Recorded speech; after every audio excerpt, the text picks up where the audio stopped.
Thanks for joining us. I'd like to welcome everyone to today's webinar, a deep dive into the Ohio Data Protection Act. I'd like to introduce our presenters. Joining us today is Scott Giordano, VP of Data Protection at Spirion. Scott's a highly regarded data privacy attorney with over 20 years of experience. Also joining us is Greg Giordano, Senior GRC Consultant. Greg's a champion for cradle-to-grave risk management and specializes in the implementation of holistic cyber risk and compliance programs. Welcome, Scott and Greg. Please take it away. Wonderful. Thank you, Abby. So what are we going to do this hour? Well, we're going to do a lot of things with the Ohio Data Protection Act. One is that I'll share with you what I think, if you leave with nothing else, the things that you should leave with. And then we'll talk about the Act itself. I'll go into a summary and give you a list of the security mandates. And then we're very fortunate here to have Greg Giordano, who's going to do a deep dive for you into the specifics of how you address these mandates and what kind of evidence you need, et cetera, et cetera. So we're going to do all those fun things. You have lots of questions you've sent in, so we're going to answer as many of the questions as possible. If we miss your question for whatever reason, we'll put it up on the blog. I'll also send you an email as well, and then Greg and I will do some closing thoughts. Without further ado, let me share with you what I think that you should leave with. One is that this act is the first of its kind in the nation, in the sense that it's offering a safe harbor for data protection. And I like the way they've done this. They've really created an incentive, a positive as opposed to a negative. Most other laws will always give you a negative, a punishment if you don't do something in particular. So I like that. The safe harbor, if it's attained and maintained, it's a strong position. It can significantly lower your litigation risk. So it's a great idea, as I've said. If you're considering adopting an industry-recognized security framework, this just may be what pushes you over to a commitment. And so I think you can expect to see other states copy this. We've already seen since the beginning of the year, probably 8 to 10 states have put up bills for data protection, including here in Washington State. In fact, we have, I think, 4 or 5 bills right now before the legislature. So this is taking off. This is a thing, as it were. And then finally, don't expect any help from the federal government. I know that this runs counter to what you've heard, perhaps from other commentators. I'm here to tell you that the federal government's not going to be bailing us out anytime soon in terms of a National Data Protection Act. And frankly, I think that's a good thing. Seeing the laws that I've seen come down the pike, I think we're actually in a stronger position to have the states lead the charge. So that's what we're going to do. So let's get right to it. Let's talk about the Act itself. And I'm not going to spend an excessive amount of time on the Act. I'm going to really spend the bulk of the time with Greg and going over how you can become qualified under safe harbor. So what this Data Protection Act does, it gives you an affirmative defense. So if you're a covered entity, you have a breach, you get sued. This gives you an affirmative defense if you either conform to one of the industry-recognized frameworks, and we'll talk about those in a bit, or a federal regulation that you're already subject to, like, for example, a GLBA. So what do we mean by affirmative defense? If you're not a lawyer, you probably have never heard this. The idea is affirmative defense. It's a legal theory or principle or doctrine, if you will, whereby if you prove a certain state of events, then it negates a charge against you. So if there is a charge in tort against you, meaning negligence, for a data breach, and you prove the fact that you did what you said you were going to do as far as maintaining information security under one of these standards, and you can prove it to the jury or to the judge, as the case may be, then you essentially negate that tort action. So it's very powerful, because keep in mind, tort actions are where the money is. That's where all the punitive damages come from, etc. So it's a big deal. And this protects ostensibly everyone in Ohio. They didn't come right out and say it, but the impression was that this is for Ohio residents or potentially Ohio visitors, but really geared for people whose personal data, presumably you're an Ohio resident.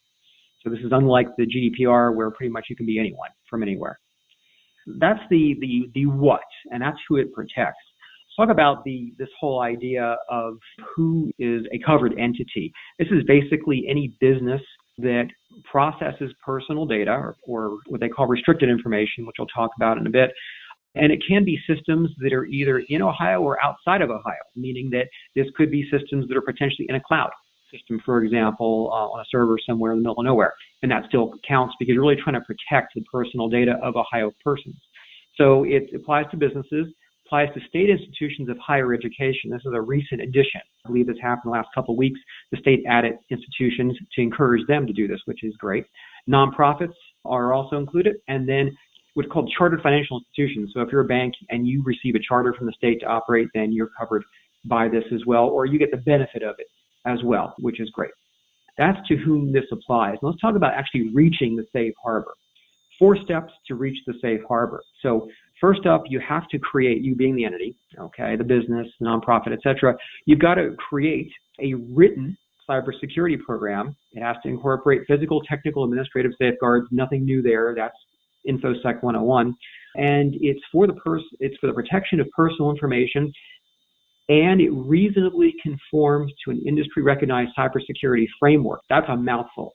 What does that mean? We'll dig into that in a bit, but just in generally, whenever you talk about something reasonably doing this or reasonably doing that, it means you get before a jury, you get before a judge if it's a bench trial, and you say, hey, based upon everything that we're sharing with you, this was reasonable under the circumstances. That's reasonably conforms. And we're going to dig much more into this, but I want to at least share that with you. Let's go to the next step in reaching the safe harbor. Second one is that the program must be able to protect information security and confidentiality, anticipated threats to information security and integrity, and then must also protect against unauthorized access of information. So this is a very long way of saying the same thing, which is protect the confidentiality, the integrity, and the access to the data. Okay, all of you are familiar with all of this. It's just a very long-winded way of saying the same thing. I mean, it's great, but it's not a big deal. Go to the next slide. We'll go for step 3 in reaching the safe harbor. So the program must incorporate factors such as the entity's size, complexity, nature and scope of the entity's activities, sensitivity of the information, cost and availability of cybersecurity tools, which is interesting, and the entity's resources, which is even more. So this is not just a risk basis. You're not just looking at the risk. You're really looking at the totality of the circumstances. What kind of tools do you have available to stop bad guys? How much money do you have? That's pretty profound in and of itself. Typically, most of the calculus that you'll have to do is just a risk-based. What's the value of the asset? Or what's the vulnerability? What's the chances of a bad thing? Doing all the math. Again, this is InfoSec 101. This goes beyond this. This is really giving you a lot of factors. It's a totality of the circumstances. So it's looking for a lot of things, which means that it's looking for you to have done that paperwork, to done that calculation and be able to show just what resources you had available. So this isn't just happy talk. It's very serious. It's a good way to go. And then 4A.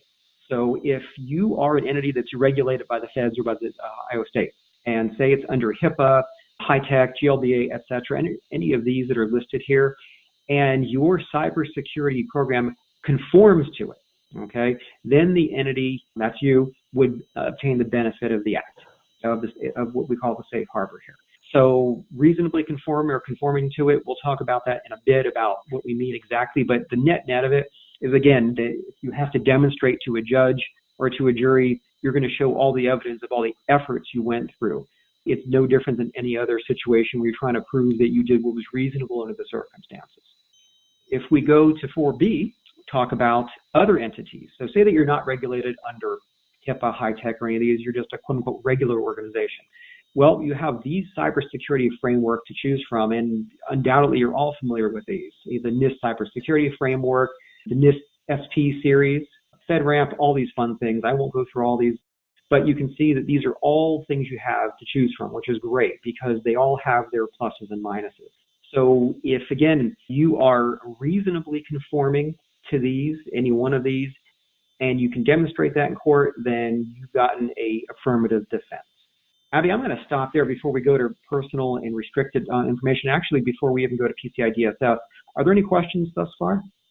We did receive a question, Scott. It's, should we require Ohio compliance for third-party service providers such as Azure, AWS, and software as a service providers?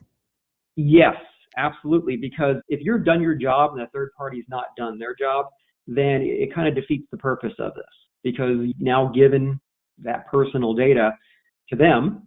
So you've given personal information and restricted information you've given to them. And then if they drop the ball and they don't have that, then it's hard to argue that you were able to do your part. So yes, you do have to flow that down to them.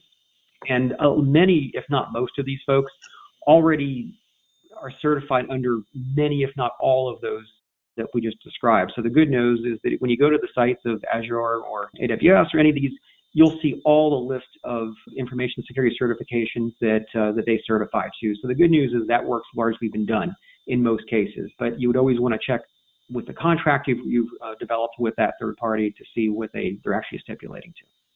Those are all the questions that we have for now. Thank you. Okay. So reaching the safe harbor, the final thing is that if you are required under your contract with the card processors to support PCI DSS and to conform with it, assuming you conform with it as you would normally, and you also conform with one of the other cybersecurity frameworks that was on the previous slide. So the NIST series or CSC Top 20 or what have you, assuming you conform with both of those, you're good to go. So that's their, what you call it, their approach to PCI DSS. I'm kind of scratching my head a little bit about why you would have to comply with both PCI DSS and another framework in order to get the benefit of PCI DSS as far as safe harbor, but that's their position. So that's what you have to do. Let's talk about personal versus restricted information. So this is an interesting dichotomy here. I don't know if it made sense to do it, but they did it. So you have personal information, which is fairly narrowly defined as personal information goes. So social security number, driver's license number, state ID, an account number in combination with some kind of an access code.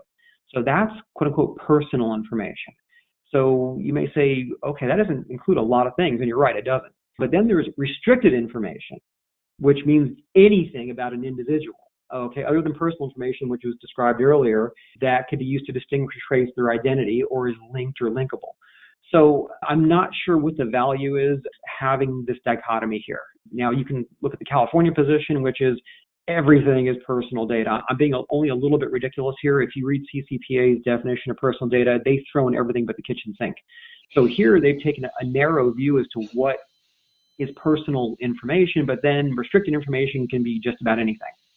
So not sure why they did this. They did do this. We had a question on the in advance of the webinar about is HIPAA controlled data considered or electronic patient health records, are they considered personal information? Under here, they would be considered restricted information, unless you can make the argument that if it's an account number and an access code to your healthcare payment system, okay, which we all have to do occasionally, then that would count. But really, I think it falls more into restricted information. Again, not sure why they made that dichotomy, but they did. So just for the benefit of everyone, I just want to let you know about that. I don't think as a practical matter it's going to make a big deal.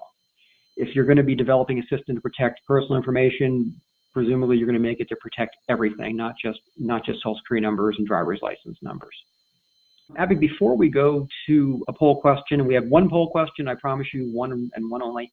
I want to introduce Greg Giordano here. Greg, thank you very much for coming on the call here today. We've worked together previously on these kind of projects, so I wanted you to introduce yourself, talk a little bit about yourself, and then we'll go to the poll question, and then we'll dive into the whys and wherefores of this, of the security regulation part of this.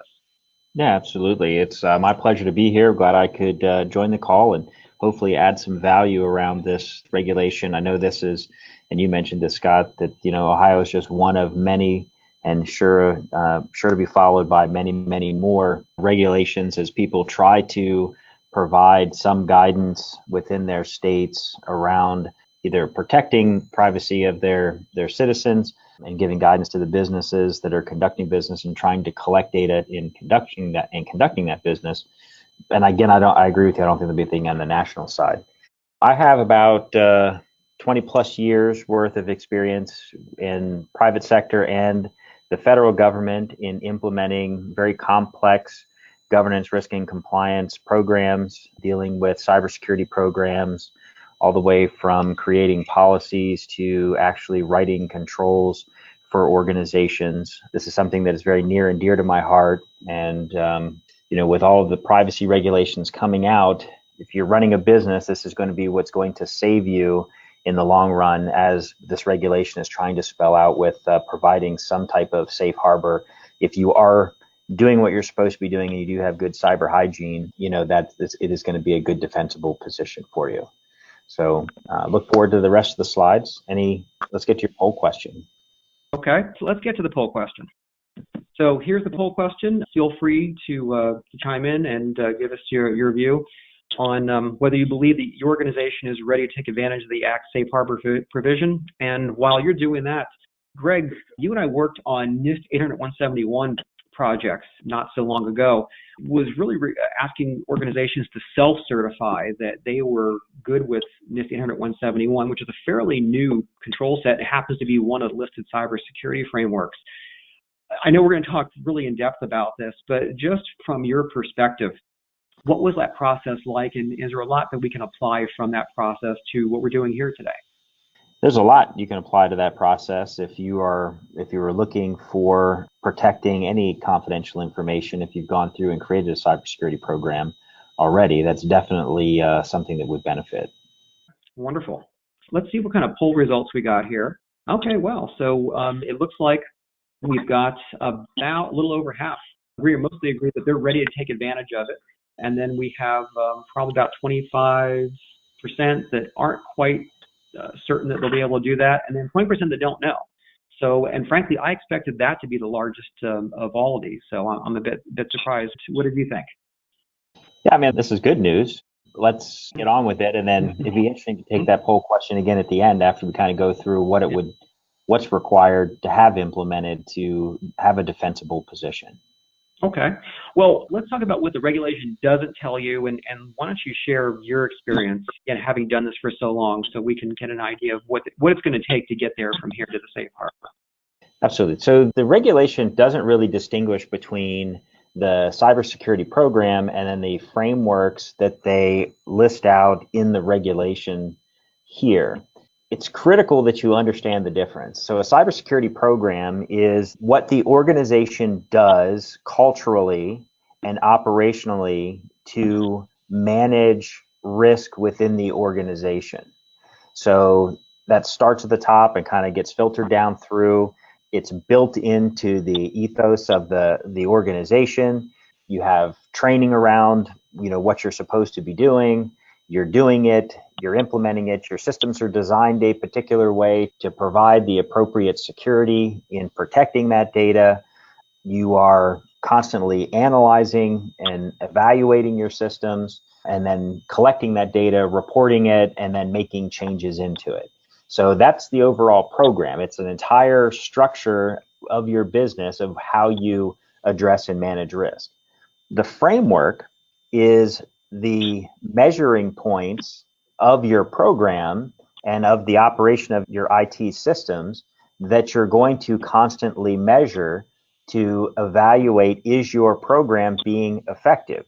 So if you look at the ISO controls, and if you look at the NIST controls in the 853 or in the 800-171 control objectives, all of those are the finite points in different types of categories that you should be protecting information or providing some type of structure within your organization. And then it gives you some guidance as to what those are and how to measure them and what some consistent measurements should be as you've implemented them. So there is a little bit of difference, right? So one's how you're going to do it and the overall process of managing the risk. The other is the yardstick you're going to use to measure whether or not you're meeting up to a particular good standard, right? Does your program have enough definition in it? And this kind of goes back to one of your comments, Scott, around the PCI compliance. So PCI compliance is a set of controls that you apply to an IT system. It's not a program. And that's why they were saying that you should have a program that you are using to manage risk, and the standard that you're going to measure your program by, or how you're going to evaluate your systems to see if your program is effective, is your PCI control base. So that's what they were trying to say there. Thank you. Greg, let's talk about when you choose a framework. What's the ups and downs about choosing a framework? What should the folks here on the call know? Because it's very easy to fall in love with a framework and say, well, so-and-so such and such company uses ISO 27K, so we'll use it too. Or really, what's the criteria? The important thing is to first understand your business and to define your program. So when you define your program, what you want to look at is you want to look at your business objectives and your mission of your business, and look at the type of data that you're collecting, and then find out and establish a program of managing risk first. And this is talked about in the regulation as well. When they talk about choosing a program, there are several factors that you have to take in consideration, like the size and type of business that you're operating. The reason that they do that, and we can just take a look at an example of reasonableness. If I'm a bank owner, everybody's putting their money in my bank, and I get robbed in the middle of the night, and I go to court, they say, okay, well, what did you do to protect the money? And I say, well, I locked the front door, the standard lock on the front of the building. We didn't have a safe. You didn't have an alarm system. You didn't have a guard. You didn't have any of that. No, we don't have any of that. Again, is that reasonable just to lock the front door for a bank? The answer is probably no. So again, you have to look at the type of business that you have, and then you have to decide from a program standpoint, what type of control base can you implement? Can I implement 500 controls of the 853? Do I need to implement all 500 controls of the 853 if I wanted to use the 853? Is 20 controls of the top 20 enough controls for the type of business that I have? So there's a lot of things that you have to take into consideration, Scott, unfortunately, before you choose your framework. And it's just not a simple answer. But definitely start with the program, look at the type of business that you have, the sensitivity of the data that you have, and then once you kind of establish that, then start to look at the frameworks to see which one of those frameworks best aligns with your objectives of the program. Okay. Let's talk about your cybersecurity program. While you're on the subject, right? Why don't we talk about cybersecurity program and what are all the components of it? Because you made the distinction between a program and a framework. So why don't we dig into the program? So let's go to the next slide. I think I have a slide on that. The cybersecurity program starts at the top. Okay, this is something that has to be adopted by the senior leadership in the organization, and it's really designed to change the culture of the organization. This is not a technical problem. It really is a cultural problem and an operational problem. How do we manage risk within our organization? It's going to be an iterative process as well. This is something that you're just not going to get right out of the chute. You want to, look at executing in phases because it is a cultural change. It could be disruptive to your organization if you don't really have a culture in place to manage risk in the appropriate way. You want to make sure that it's built around accountability. Again, that's part of the cultural change. You want to ensure that everybody in the organization takes on that accountable role to ensure that security is taken care of and that everybody is on the lookout for it. The program that you implement needs to be repeatable and scalable. And what I mean by that is you can't, if you have a large organization, you don't want to try to divide up the responsibility into the different components of your organization or just apply your program to one facet of your organization. You want to make sure that if you are using a system to manage risk, that the processes that you use are repeatable across the organization and that they can scale out without having to retool all of your processes. Balance is something we talked about on the last slide. You want to ensure that you have balance. If you're a very large organization, you need to make sure that you protect the assets of your business. If you're a small organization, it doesn't make sense to try to implement a very large, robust program because the cost of maintaining that program might be impacted to your bottom line. And then you have to continuously run the program. It's not something it's a one and done kind of a scenario. This is something that you are going to implement and you're going to manage it. It is an ongoing process. And then the last part of it needs to be documentable and auditable. You don't have a defensible position if you don't have the evidence to prove to the court that you had good cyber hygiene and that you were doing what you were supposed to be doing and that you were evaluating your environment to ensure that you were doing what you were supposed to be doing to protect the data. Let's talk about that because when we worked on this on DFARS project, and for those of you that are not defense industry, that's the Defense Federal Acquisition Regulation Supplement. So it was a big series of projects that was done over the course of the last couple of years. And they required, meaning the Pentagon required, you to have what's called a system security plan and potentially a plan of actions and milestones. Those kind of documents, would you talk about those kind of documents and what kind of relevance they bear in a situation like this if you wanted to enter something into court to show the work that you had done? Absolutely. So the system security plan is really listing of the controls that your program has implemented to measure the performance, what we call key risk or key performance indicators of the program that identify that you are operating within the appropriate risk tolerance. So that's what the frameworks come in. So the NIST documentation, the 853, all of the controls in there, if you look at a federal system security plan, it's comprised of all of the controls in that framework. For the DFARS, it's a pared down grouping of those controls that only focus on the confidentiality and integrity of the environments and only things that, and they've eliminated all the things that pertain to the federal environment specifically. So that is documented in that system security plan.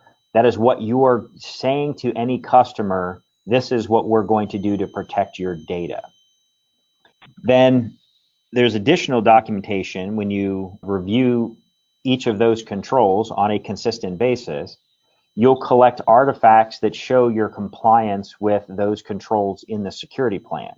You must collect and maintain those artifacts in accordance with your program so that you have those available to show an auditor or in the event that you end up in court.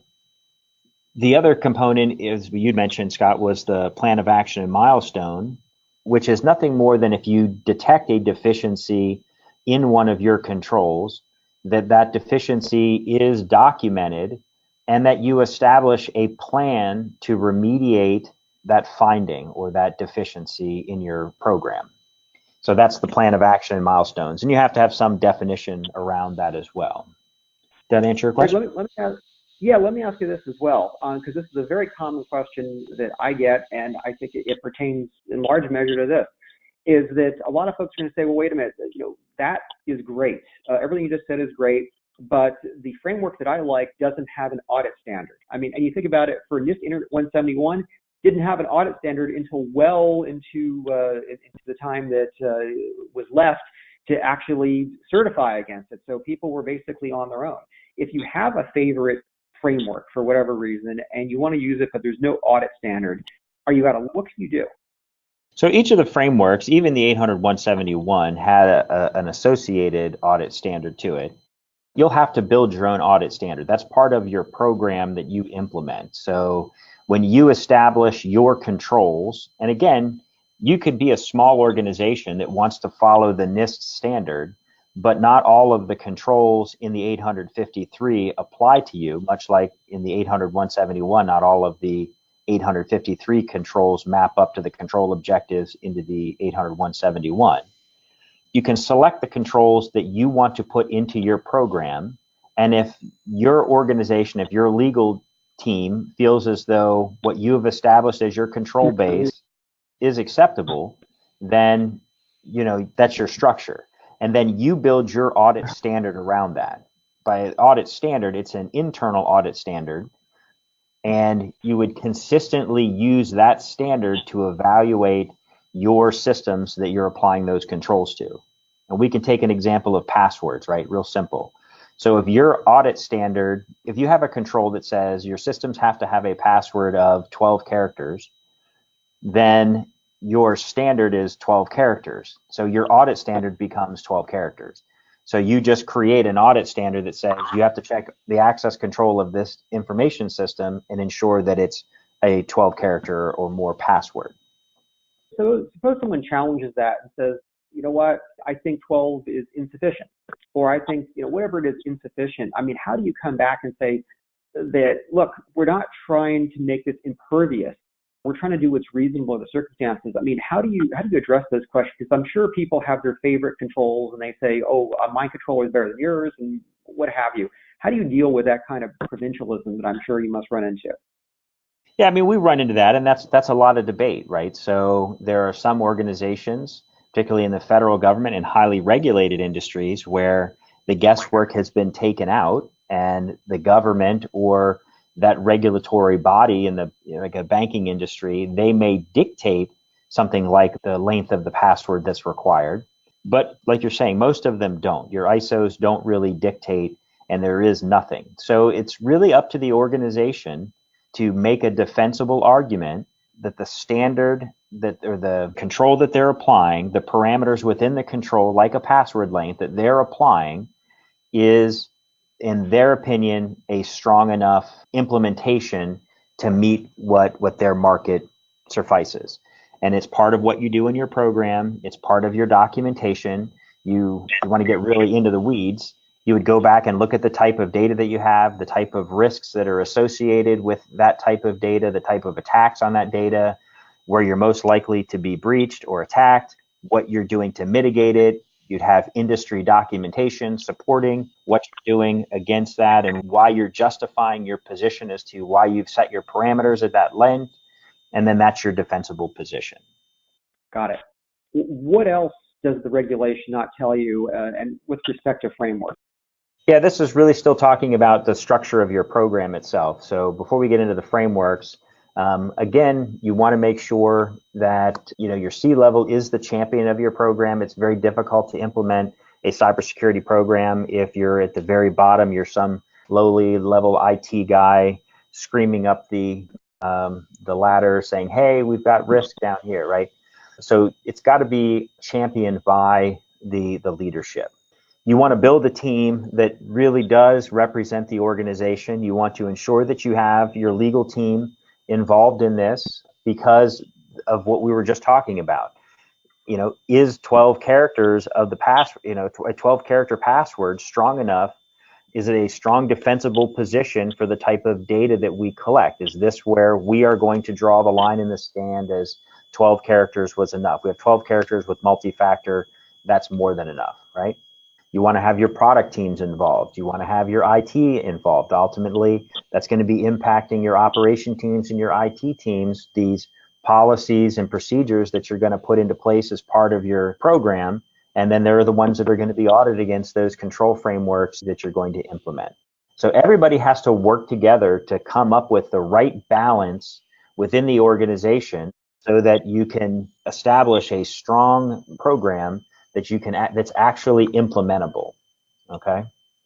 Let's talk about how long these things take, because my understanding is with ISO 27K, for example, if you're going to be starting to that's a 3-year forward-looking process. But share with me some of the pitfalls of implementations and why they take so long and what can go wrong. Yeah, I mean, implementations can take longer than expected. Some of the pitfalls are really around the cultural change, the shift in how the organization does business to engaging and being proactive when it comes to risk. Now that regulations are coming out, it seems almost every single day around privacy and cybersecurity programs and industries, regulating them and requiring them just as an entry to do business in those particular markets. You kind of have to get it right. You can't do what we used to do in the past, the checkbox compliance mentality. It's really a cultural shift. It takes the amount of time. Okay. You say here that this is not an implement and forget type of program. I presume that's been a problem in the past. So let's talk a little bit about that. What's been your experience? Yeah, I mean, if you're going through and you got an audit coming up, if anybody's ever implemented a program or been part of a program, PCI is a good one. Sometimes ISO is another good one. You got your auditor coming in a couple months before that. Everybody is looking at documentation. They're preparing for the audit. They're, going through and seeing what they can say to cover the control requirement. And then the auditor comes in, they get a couple findings, they fix them, they get the little certificate, and phew, we're done for another 2 or 3 years. We don't have to do anything ever again. Those days are gone, right? To where you just want that piece of paper to hang on the wall to say that you're certified. because that's not a defensible position in court anymore. If I say that I'm ISO 27000 compliant and my certificate's a year old and I get called into court and I'm being asked to prove how am I scanning my environment for vulnerabilities? Do I have a security awareness programming and have my people taken the training? And I don't have any evidence, or the evidence I do have shows that they took it 2 years ago. And, that's kind of defeats the purpose of having the program, right? So I did it, I got my certificate, but I never kept up with it. So a real program, a good cybersecurity program, one that is defensible, that will give you the ability to stand on, is going to be one that is lived every single day. It is ingrained in the operational processes that you follow on a daily basis. There's a consistent cadence for reviewing the IT systems and ensuring that the people and the processes and the programs are implemented and maintained on a consistent basis, and that you have documented that compliance in a cadence that you have clearly defined, and that you are in compliance with what you say you're in compliance with. One of the questions I get a lot about choosing any kind of a framework or a program like generally accepted privacy principles is the idea that people want to rationalize all of their requirements and have one framework or one standard, what have you, one practice hit all the check boxes or hit all the requirements, so they don't have to do the framework plus other work. I mean, is that realistic, or is it something that we can achieve for the most part with a couple tweaks? I mean, what's been your experience with that? So I have a lot of experience in doing that, and I've worked with a lot of Fortune 50 companies to do just that. So my recommendation to them always is you have a consistent program, you have a consistent methodology for implementing risk. Okay, that methodology doesn't change from product to product that you might be building to comply with a specific regulatory requirement. You have your internal policies that you always adhere to, but then, sometimes it's too expensive to implement, say, for instance, FISMA compliance for all of your products. So you only do it on the ones that you sell to the federal government. But you want to have a standard framework. So you have your standard process, that's your methodology, that doesn't change. And then you have the controls that you apply to the system. It's even possible to have a standard control framework that you implement, but you have to take into consideration, if you're going to implement the same control across the organization, that control has to meet the high watermark of the highest regulatory compliance requirement that you have. And that's where it gets expensive, right? So some controls you can implement consistently across the organization. Those are your organizational common controls. You can build them to the high standard. There's not a lot of cost associated with that. And then you can have variants based on product or based on your business lines to have a mix-up. But yes, you can definitely have that, Scott. Okay. Let's talk about what else the framework must have. So your framework, first and foremost, must support your program. If your industry demands it, your products that you sell, the type of data you collect is very sensitive, and the industry that you cater to is a highly regulated industry, you're going to have a very strict and formal program in place. And your framework needs to support that program. It has to be of sufficient detail to support all the regulatory compliance, the things that we were just talking about. You can't pick the SANS Top 20 and then say, well, I'm going to go sell to the federal government. It just doesn't work that way. It has to be implementable. You can't have, it'd be great if you could comply with all of the NIST 853 controls at the high watermark, which is 400 plus controls, but that sometimes is unrealistic for some organizations to implement that many controls around their systems. It has to be measurable. Whatever you do, you have to establish some type of measurement. That goes back to your audit question, Scott. How can we audit it? That's your measurability. How do we consistently measure it? What type of documentation do we need? Is it documentable? If we're going to measure this control, how can we collect artifacts that we can keep, that if we ever get into a situation with an auditor or the courts, that we can go back and pull out that documentation and put it on the table and say, this was our performance in this control area across the board. And that's how you become defensible. Your framework should be something that is defensible. You should be working with your legal teams to say, does this control and does the parameters associated with this control give us a defensible position if need be? Is 15 characters enough? Is 10 characters enough for a password? What is the defensible position? Okay. Greg, let's do this. We've got a lot of questions. We've got at least a dozen to get through. So what I'm going to do is I'm going to share my closing thoughts, and then we're going to go right to questions and be able to get as many of them knocked out as possible. A lot of these are directed towards you. So just some closing thoughts here. If you've seen this before, if you've been on my webcast before, if you don't have a data protection steering committee, now really, really is a good time to have one. Get everyone that is a stakeholder, IT, legal at a minimum, but also the folks in compliance and HR and potentially other departments. Determine who's going to lead the security piece versus the privacy piece. I occasionally see CISOs that want to do both. I don't recommend it. It's almost a full-time job just keeping up with just the privacy elements in terms of all the laws and regulations coming down the pike.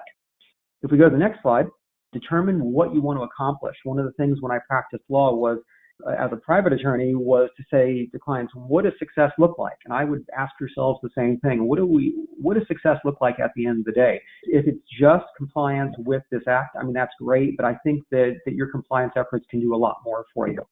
Make sure you get your data inventory completed if you haven't done so already. If you do business in California, that's going to be an issue at the end of the year. You getting to compliance with things like the NIST and the top 20 and all these fun things as a distinct project, and then as Greg alluded to earlier, it transforms into a program, and treating it as such, something that requires constant effort and constant work, and that part of that constant effort is improving the program and noting documents that can help you in court.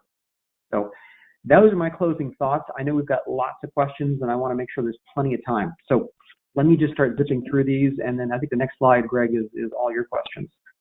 First up here, along with these are questions, I haven't edited them at all. They've just come in and I've just put them up here. So along with SB 220 and the wave of the compliance regulations, what's your advice in creating a holistic approach?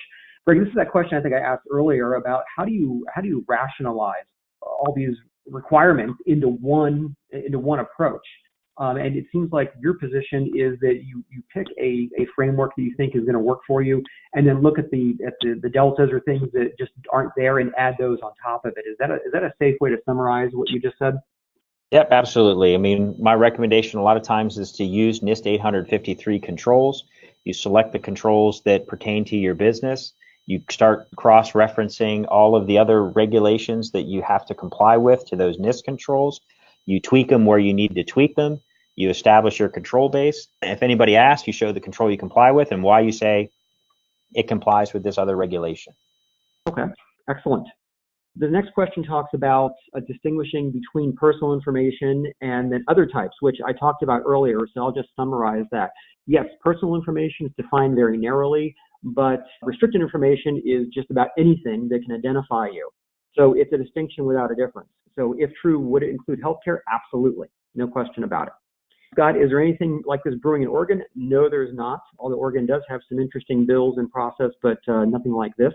Are you aware of anything like this in California or Massachusetts? The answer is no, although I would not be surprised to see something as well once CCPA goes online. And I know that Massachusetts has updated their breach notification standards, and they've just introduced other data protection regulations just recently in the last couple days, actually. How does this compare with the EU's GDPR? One area where it's similar is the idea of certifications, and there really hasn't been a lot of certification that have been developed. I know they're in development, but there is a certification element to GDPR. So it's not here yet, but evidently folks in the EU are working on it. What's the implication of this law for nonprofits? This applies to nonprofits equally as it does for-profit organizations. Presumably, if you're a nonprofit, you don't have a lot of money. So I think that to Greg's point earlier about really determining exactly it is what you need, what doesn't apply to you, and adhering to the things well that you do need, and just stating simply that certain controls just don't apply to us for whatever reason. And then does the Act distinguish between personal and class action? It does not. So in theory, you could have a class action of folks in Ohio residents that are affected. So no distinctions made there. Let's go to the next slide. These are, I think, pretty much are all you, Greg. So I wanted to give the floor to you for the rest of our time here. So do you want to start with the first one? What specific list of evidences can one prepare for, given this is the first time audit?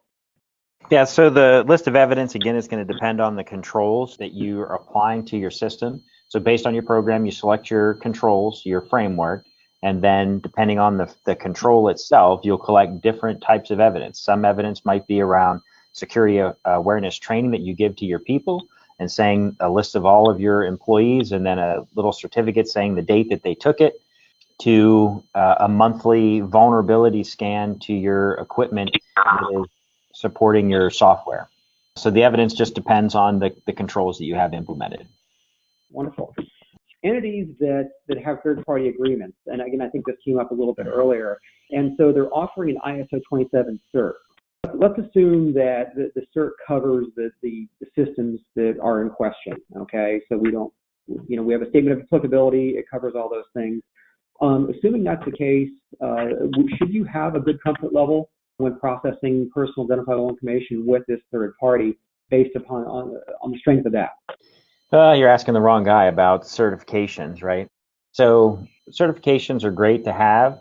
If you have sensitive data that you are storing on a third-party provider, and you, the organization, are still liable regardless of whether the third party adheres to their ISO 27K certification, my recommendation would be to enhance your third-party agreements, to collect evidence, and to get more information on their compliance with what they're doing on a consistent basis that is more in line with the risk program or the cybersecurity program you're implementing in your organization.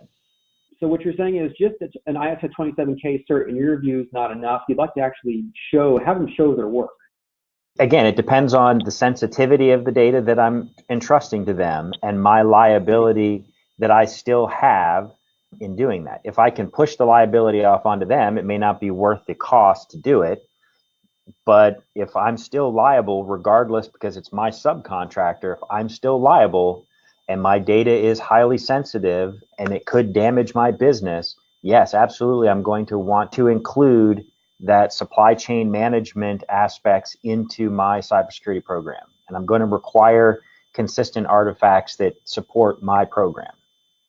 Next question really, I think, summarizes everything that we've talked about thus far. How and who would determine the standards have been correctly implemented? Do you want to encapsulate that, Greg? So if you have a third-party auditor, they're the ones that are going to determine that.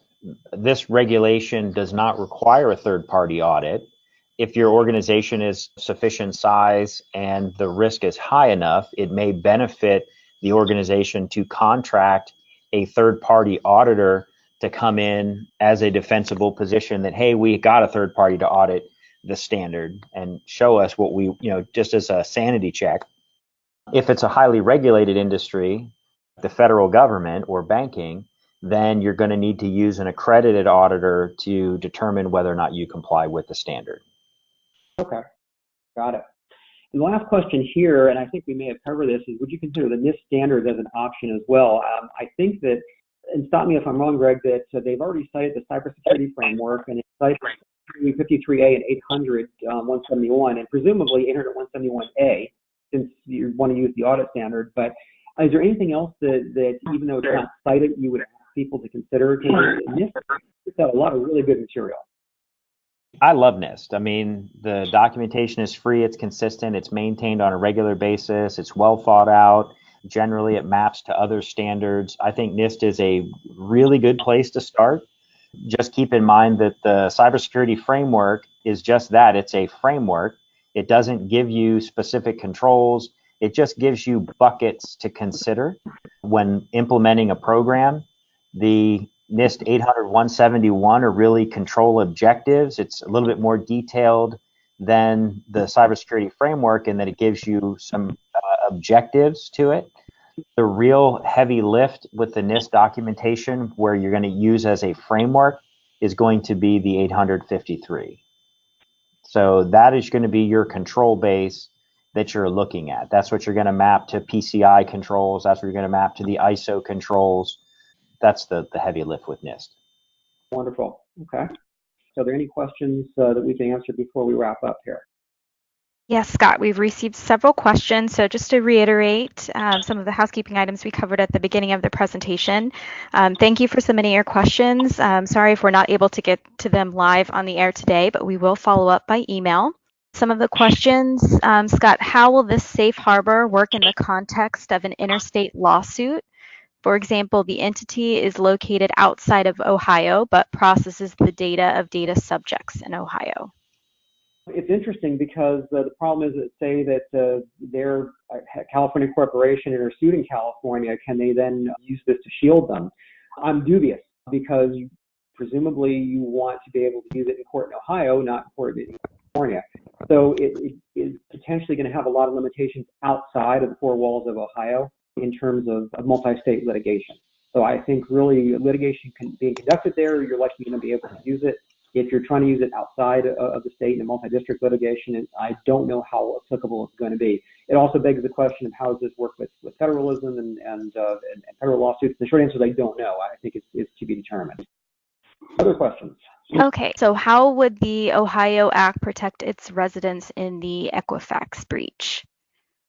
Well, if Equifax had certed, let's say to ISO 27K, and they have the documentation, and they were sued in an Ohio court on behalf of Ohio residents, then they could have claimed that in theory and defeated a tort action in Ohio. Of course, you have to ask yourself, if the failure was as blatant as we know, would they have truly been adhering to ISO 27K? And the answer is somewhat dubious. Obviously, that would be for a jury to decide, but that's how that would work. I don't think the ISO 27K would have been a get out of jail free card for them. They can't just say, oh, we have this certificate, we're done, we're clear. They're going to have to prove that they were in adherence to it. Yeah, agreed. Abby, I know we've probably got a bunch of other questions. Here's what I'd like to do is I will be happy to answer those, and Greg will be too on our blog. So let's just take all the rest of the questions. We'll put them up on the blog. We'll try and get them up by Monday or so. The folks that are on our call, please feel free to go to the website, go to the blog on Monday or so, and we should have them up.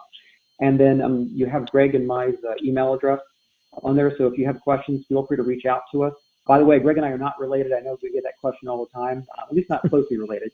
That's probably one fewer question. Other than that, thank you all for joining us. I'm going to turn it back over to you, Abby.